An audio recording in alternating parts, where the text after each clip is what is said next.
Eu estou aqui hoje com vocês para trabalhar a disciplina Práticas para o Ensino de Matemática 2. E a temática desta aula é a aprendizagem baseada em problemas e as metodologias ativas de aprendizagem. Eu vou contar um pouco da história dessa metodologia, ou dessa perspectiva, ou desse princípio que se chama aprendizagem baseada em problemas. Um pouco da história, de onde surgiu e principalmente algumas das variantes que tem no mundo inteiro e que vem cada vez mais impregnando o dia a dia das escolas, das universidades. No Brasil, a gente ainda vê poucas escolas de ensino, de educação básica, utilizando esse tipo de perspectiva. A gente tem algumas limitações de vestibular, algumas limitações de uma estrutura curricular muito rígida e que complica um pouco que em sala de aula isso seja utilizado. Mas algumas das suas variantes, com certeza, pode ser utilizado por vocês em sala de aula, no trabalho com projetos ou mesmo com outras perspectivas que não envolvem necessariamente um projeto coletivo que é trabalhado de forma individual. O que tem de importante nessa metodologia, ou mesmo perspectiva, que tem muita gente que não gosta, que chama PBL, ou aprendizagem baseada em problemas, como metodologia, mas como um princípio pedagógico, o nome para mim é sempre secundário. O que é importante nessa perspectiva é que ela, de fato, ela traz uma inovação para o trabalho pedagógico. Principalmente porque o conhecimento ele é trabalhado em sala de aula a partir de problemas.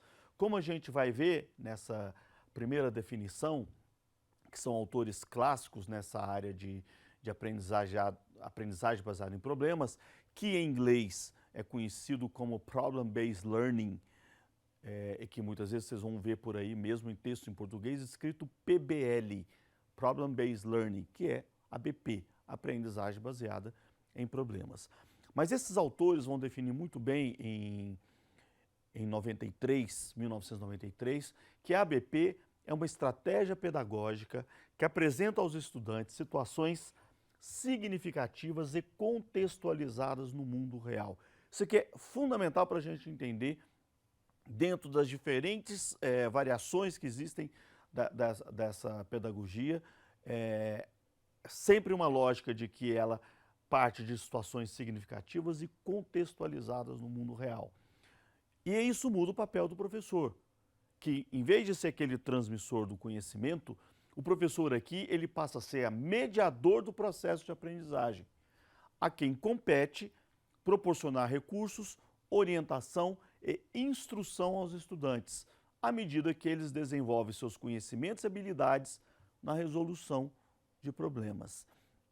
Essa perspectiva, ela se estrutura basicamente na década de 60, na Universidade de McMaster, no Canadá, no curso de medicina. Ela tem, a partir de autores clássicos conhecidos como John Dewey, o próprio Piaget, Vygotsky, um brasileiro, Paulo Freire, que teve muita influência nesse modelo, até pela história de contextualização que a gente está vendo aqui. Quer dizer, baseado nessa perspectiva, os professores da Universidade McMaster resolveram transformar a forma com que se dava o ensino de medicina. Aquele ensino propedêutico, aquele ensino simplesmente transmissível e colocar problemas como base do desenvolvimento curricular. A partir dessa perspectiva, que se torna muito forte como exemplo, começam a surgir na Europa, nos anos 70, várias universidades, tanto na parte norte da Europa, na Escandinávia, quanto também na Europa Central. Mas em muitos países, Estados Unidos também, começam a surgir várias propostas, como é o caso da Universidade de Maastricht, na Holanda, a Universidade de Aalborg, na Dinamarca, Aarhus, outras universidades na Suécia, na Alemanha. Quer dizer, começa a ser um movimento de renovação ou de revolução no campo da educação, principalmente no ensino superior, inicialmente, e que depois isso hoje se estende a muitas outras instituições, principalmente de educação básica, nos Estados Unidos, onde ela é mais desenvolvida. A gente vai ver aqui, por exemplo, uma forma tradicional onde isso se estrutura em vários locais e que depois eu vou fazer algumas aproximações com a educação básica. Infelizmente, no Brasil, esse movimento ele ainda é muito pouco desenvolvido em escolas de educação básica, tanto no ensino fundamental quanto no ensino médio. Pela estrutura curricular, conteudista no Brasil, pela lógica do vestibular, um monte de coisa, isso tem muito pouco espaço para desenvolvimento. Mas cada vez mais isso vem tomando corpo dentro do Brasil também. Mas em países como Estados Unidos ou países como Finlândia, que tem uma estrutura curricular mais flexível, essa proposta curricular ela se adequa muito bem. Bom, o que é o PBL tradicional? Vamos colocar assim. Ele baseia-se no princípio de uma aprendizagem individualizada, centrada no aluno. Esse é o que eu estou chamando aqui de um PBL tradicional. Assim está estruturada a maioria dos cursos de medicina e da área de saúde que adotam a aprendizagem baseada em problemas. Tá? Ele é individualizado no aluno. Às vezes o trabalho ele é coletivo, mas a avaliação ela é individual, os alunos vão resolver problemas individualmente. Então, no caso da medicina, a gente vai fazer um trabalho coletivo, nós vamos estudar a dor no joelho, em vez de estudar, ter aula de fisioterapia, de fisiologia, aula de biomecânica, etc., nós vamos estudar o joelho e tudo que inclui aquilo ali, tanto a fisiologia, quanto a biomecânica, quanto a parte bioquímica. E aí os professores, coletivamente, junto aos alunos, vão ver essa parte de articulação, por exemplo, do joelho. Então, isso é feito de forma integrada, coletiva, isso é o PBL tradicional. Mas, na hora de fazer uma avaliação, avaliação individual. Por isso nós estamos dizendo aqui que ela é centrada no aluno individualmente. Mas ela surge de problema, porque a pessoa tem uma dor no joelho. E aí, em cima disso, é que você desenvolve o conteúdo e os alunos vão estudando de forma integrada os diversos conhecimentos vinculados àquele problema específico. Quer dizer, a maioria dos cursos da Universidade de Maastricht, que eu estou dizendo que é uma referência muito grande na aprendizagem baseada em problemas, adota essa perspectiva. Como eu falei, você tem espaços de discussão coletiva, mas o trabalho ele é individualizado. E, ao mesmo tempo, existe toda uma preocupação com o material didático. Ele é coordenado pelos vários professores no sentido de elaborar aquele problema que vai ser trabalhado de forma coletiva. Certo? Então, existe um cuidado, você tem manuais, você tem livros, onde você vai elencar quais são os conhecimentos que o aluno precisa ter sobre a dor no joelho, sobre como que o joelho se movimenta, e passo a passo eles têm que ir seguindo em qualquer área. Então, se eu fosse levar isso aqui agora para a área de matemática, você vai ter os problemas específicos que vocês trabalham, onde o professor vai desenvolvendo de forma específica o que os alunos vão ter que trabalhar, por exemplo, todos os procedimentos, os processos que eles vão ter que passar ou desenvolver para poder resolver uma determinada equação ou um determinado problema que seja contextualizado. Eles podem até discutir coletivamente, mas na hora da avaliação cada um vai fazer a sua prova e cada um vai ver se ele aprendeu individualmente. Existe uma outra concepção que a gente vai ver agora, que é a BPP, ou Aprendizagem Baseada em Problemas e por Projetos. Basicamente segue esses mesmos princípios que eu falei para vocês.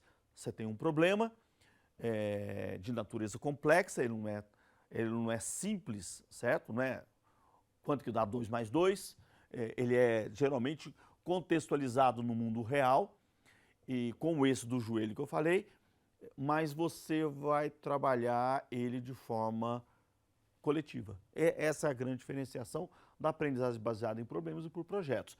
Eles são enfrentados de forma coletiva e colaborativa por um grupo de pessoas e não individualmente. Inclusive, a avaliação passa a ser coletiva também, como a gente vai ver mais adiante. Então, é como se você estivesse trabalhando na matemática com uma determinada equação, com um determinado problema de campo, e de repente você vai trabalhar em grupos, em equipes de 2, 3, 4, 5, 6 alunos para coletivamente responderem aquele problema. A gente vai ver isso em outras oportunidades de forma concreta. Especificamente, essa aprendizagem baseada em problemas e por projetos, ela rompe com a visão tradicional de educação, com a visão unidimensional de educação. Ela tem a aprendizagem cooperativa como base, o diálogo e o trabalho coletivo. E, de acordo com a teoria, o que a gente está vendo aqui, isso promove, dentre outras coisas, integração entre educação e pesquisa, criatividade e inovação, desenvolvimento de habilidades de comunicação, aprendizagem efetiva, ambiente social, habilidades de gestão. Basicamente, é nessa perspectiva com que a gente trabalha dentro da Univesp, certo? Como uma forma de você trabalhar coletivamente a solução desses problemas que são complexos na sua natureza. Por quê? Porque a gente está vendo aqui o que significa o projeto como uma estratégia pedagógica. Ele tem algumas coisas extremamente importantes da gente perceber. Primeiro, que diferente do ensino tradicional, ou mesmo com um problema que já tem um resultado que o professor está esperando como resultado, o projeto, quando você trabalha coletivamente, de forma aberta, ele tem uma abertura para o novo. Você não sabe onde vai terminar um projeto, tá? Como vocês já perceberam várias vezes. Você sabe o ponto de partida, mas não sabe o final dele. Ele tem uma perspectiva de uma ação voltada para o futuro, visando transformar a realidade. Um projeto ele é sempre complexo e ele tem sempre uma perspectiva de você transformar a realidade, entender melhor aquela realidade, em vez de simplesmente se preparar para fazer uma prova e ser arguído se você entendeu bem aquele conteúdo ou não. Um projeto, o aluno aprende ao mesmo tempo a tomar decisões, a fazer escolhas, fazer apostas, correr risco e lidar com a incerteza. Isso é tudo que a gente precisa hoje na formação das pessoas. A gente precisa parar de querer construir pessoas mecânicas que simplesmente respondam aquilo que se pergunta a ela. Nós vamos ensinar pessoas que vão viver no mundo real, que é cheio de incertezas, que eu tenho que correr risco, fazer apostas. Se eu escolher uma forma errada de responder aquele problema, eu vou ter dificuldades. Nós vamos ter aulas que eu vou mostrar como isso acontece na prática para vocês, que não é simplesmente dando aula, um professor na frente ensinando um aluno, onde você trabalha de forma colaborativa. E, ao mesmo tempo, o projeto ele permite planejar estratégias que vão além da compartimentalização disciplinar. Eu vou, então, agora apresentar para vocês um vídeo. Ele é um vídeo gravado pela Univesp em 2009. Vocês vão ver que eu estou ali também nesse vídeo, bem mais novinho do que eu estou hoje aqui. Mas ele dá uma noção de como que essa aprendizagem baseada em problemas e por projetos, quais são alguns dos princípios e como que ela trabalha, como ela pode ser trabalhada, introduzida no dia a dia das escolas e da própria universidade. Vamos ao vídeo, então. Estes meninos são alunos do primeiro ano da Escola de Artes, Ciências e Humanidades do campus da Zona Leste da USP. Não parece, mas eles estão em aula. Quanto tempo você tem de feira nessa barraca? Nessa, 7 anos. A variedade, de 1 a 5, assim, que nota você daria para variedade? 4. Um critério, vamos supor, uma barraca de verdura e uma de frutas, por exemplo. Esta aula segue o método de aprendizagem baseada em problemas. Devido à realização da feira nessa área, ocorre algum transtorno referente ao trânsito? Sim. Sim. Relacionado ao estacionar o carro. Entendeu? A aprendizagem baseada em problemas é quando você estuda qualquer fenômeno de qualquer disciplina, de qualquer campo de conhecimento, a partir de problemas, para ser até redundante. Ou, falando de outra forma, a partir de perguntas que são feitas sobre esse fenômeno, sobre esse conteúdo, sobre essa disciplina. É simplesmente pegar essa concepção do que é ciência, que é a resposta a problemas que a gente julga importantes serem respondidos pela sociedade, pela ciência, pela cultura, e leva isso para dentro do currículo. Toda semana eu vou estar cobrando isso. Na aprendizagem baseada em problemas, não existe a figura do professor tradicional, mas sim do professor tutor. É o caso desta aula de Ulisses Araújo, professor da Universidade de São Paulo. A disciplina aqui se chama Resolução de Problemas. A opção da USP Leste para aplicar este método de aprendizagem quando os alunos estão no ciclo básico, o primeiro ano comum a todos que entram na universidade. Como tutor, o professor trabalha de um jeito diferente. Veremos daqui a pouco. O objetivo ali eram os alunos, na hora que chegam no primeiro ano, poderem ter em contato com a complexidade dos fenômenos que existem lá fora, no mundo natural, social e cultural. Hoje eu estou aqui cantando para vocês, diante da humanidade, rede todo meus freguês. Você tem alguma tática para atrair seus consumidores? Bom, vocês perceberam no vídeo alguns dos princípios dessa aprendizagem baseada em problemas e por projetos e como que isso se dá num contexto real, que, como eu falei para vocês, dentro de problemas que são complexos. Uma questão de uma feira, de como que acontece a matemática, de como que, que ela está integrada com outros conteúdos, que não é simplesmente matemática dentro da feira, que envolve acessibilidade, que envolve o uso das pessoas, quer dizer, essa matemática que ela está integrada com outras questões no mundo real. Porque a matemática, como a gente sabe, ela não existe de forma isolada no mundo. Ela é um meio, ela é uma ferramenta, como vocês já devem ter visto, a gente vai ver em diversos momentos durante esse curso. Então, é nisso que eu estou dizendo, que uma aprendizagem baseada em problemas tradicional, ela acontece, por exemplo, em cima de problemas concretos, que você dá para o aluno resolver, um problema de cálculo, um problema de equação de segundo grau, ou ela pode estar integrada com situações reais. É isso que entra, aí não é o aluno individualmente, eu vou ter que trabalhar de forma coletiva, de forma cooperativa com ele.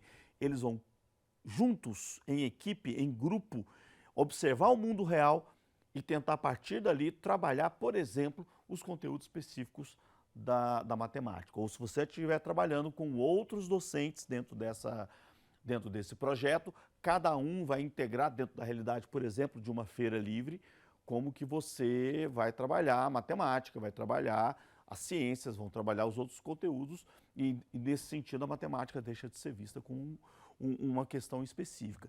Tudo isso é o que a gente chama aqui de metodologias ativas de aprendizagem.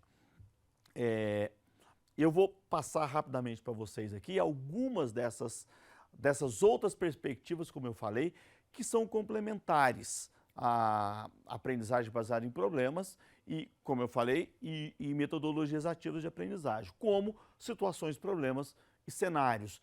São aquelas situações onde você pega situações reais recorrentes de grande impacto social e de grande valor educativo.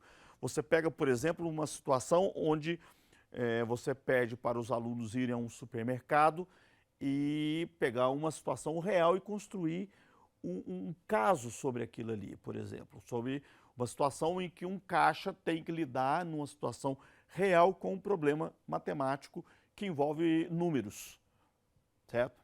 Então, essa é uma situação, um problema, um cenário. Você cria o cenário, você apresenta um cenário onde o fulano vai no supermercado, ele chega ali e acontece um caso que dá uma briga, dá uma confusão, e a partir daí você vai discutir isso com os alunos e vai colocá-los dentro de um cenário para eles resolverem aquele problema matemático, por exemplo. O Design Thinking, que vocês, é outra metodologia ativa que vocês já conhecem bem, que tem sido trabalhada aqui nos cursos, que é uma metodologia que integra colaboração multidisciplinar e interativa, criação de produtos, sistemas e serviços inovadores. Então, o Design Thinking é uma forma de você trabalhar de forma colaborativa e cooperativa, por isso que ele é uma metodologia ativa de aprendizagem, onde o aluno tem um papel central dentro desse processo. A cultura maker, que vocês estão começando a ter uma noção disso aqui cada vez mais, quer dizer, a filosofia e metodologia maker enfatiza o aprender fazendo no ambiente social e a construção de artefatos. Então, a matemática ela vai estar integrada na construção de algo concreto. Por exemplo, uma ferramenta, um equipamento de laboratório. Não é simplesmente para construir um equipamento de precisão, uma lupa, ou construir um equipamento de cálculo ou um jogo. Não basta você simplesmente ter ideia, você tem que aprender mãos na massa, hands-on. É isso que entra a cultura maker. Você vai ter que utilizar os seus conhecimentos matemáticos, por exemplo, ou os alunos utilizar aquilo que estão aprendendo matemática para construir alguma coisa, um artefato especificamente, e que tem que funcionar seguindo regras matemáticas. através dessa construção desse equipamento ou dessa ferramenta ou desse jogo, o quê? O aluno vai ter que demonstrar o conhecimento matemático que você quer que ele trabalhe. Então, de novo, você tem um problema, ele vai ser trabalhado através dessa filosofia Maker, ele vai ser trabalhado de uma forma concreta com o aluno aprendendo a matemática no transcorrer do desenvolvimento daquele experimento. Quer dizer, ela enfatiza a aprendizagem informal em rede liderada por pares e compartilhada, motivada pela diversão, olha aqui, palavra importante, e a autorrealização dos alunos ao desenvolver esse projeto. E você tem outras denominações que surgem cada vez mais por aí, só para vocês entenderem que tem muitos nomes que estão surgindo por aí. Pedagogia de problematização, estudo de casos, que eu até mencionei aqui, que é semelhante um pouco aos cenários. O Team-Based Learning, agora eu vou colocar algumas coisas em inglês que não tem, mas aprendizagem em grupo, né? Team-Based Learning. Inquiry-Based Learning, que inquiry no sentido de perguntas. Process-Oriented Guided Inquiry Learning. Quer dizer, são terminologias que vêm surgindo no mundo inteiro e se torna uma grande referência em todo o mundo esse tipo de problemática e começa a ser utilizado cada vez mais nas escolas. E, na verdade, tudo isso daqui tem um princípio que é aquele da aprendizagem baseada em problemas que eu falei originalmente. Quer dizer, é onde você tem, a partir de um problema, você tem todo o desenvolvimento metodológico para levar as pessoas a aprenderem determinado conteúdo, contextualizado no mundo real. E, dentro de uma lógica de metodologias ativas, preferencialmente, a maioria dessas formas aqui vão trabalhar o quê? De forma colaborativa. Tem momentos, algumas dessas metodologias, em que o trabalho ele é, vamos dizer assim, individual, apesar da discussão coletiva, na hora, isso é uma questão mais ideológica mesmo, na hora ele vai trabalhar esse conhecimento individualmente, ele vai ser avaliado, ou em outras situações onde você vai fazer o trabalho coletivo a partir de problemas complexos e vai estudar ele coletivamente e vai ser avaliado coletivamente. São variações de uma mesma coisa. Vocês já tiveram muitos exemplos sobre esse tipo de trabalho com projeto, vocês fazem isso no cotidiano das suas aulas, da sua prática profissional, aqueles que já são professores, e a gente vai ver outros exemplos em breve sobre como que isso se operacionaliza, por exemplo, em aulas de matemática. Cada uma dessas metodologias ou dessas ideologias dentro da aprendizagem baseada em problemas e por projetos. É esse o recado dessa aula de hoje. Espero que tenham aproveitado e entendido melhor o que é esse princípio da aprendizagem baseada em problemas e aprendizagem baseada em problemas por projetos e que vem, de fato, sendo cada vez mais disseminado em todo o mundo e no cotidiano das escolas brasileiras. Um abraço a todos e a todas e até a próxima aula.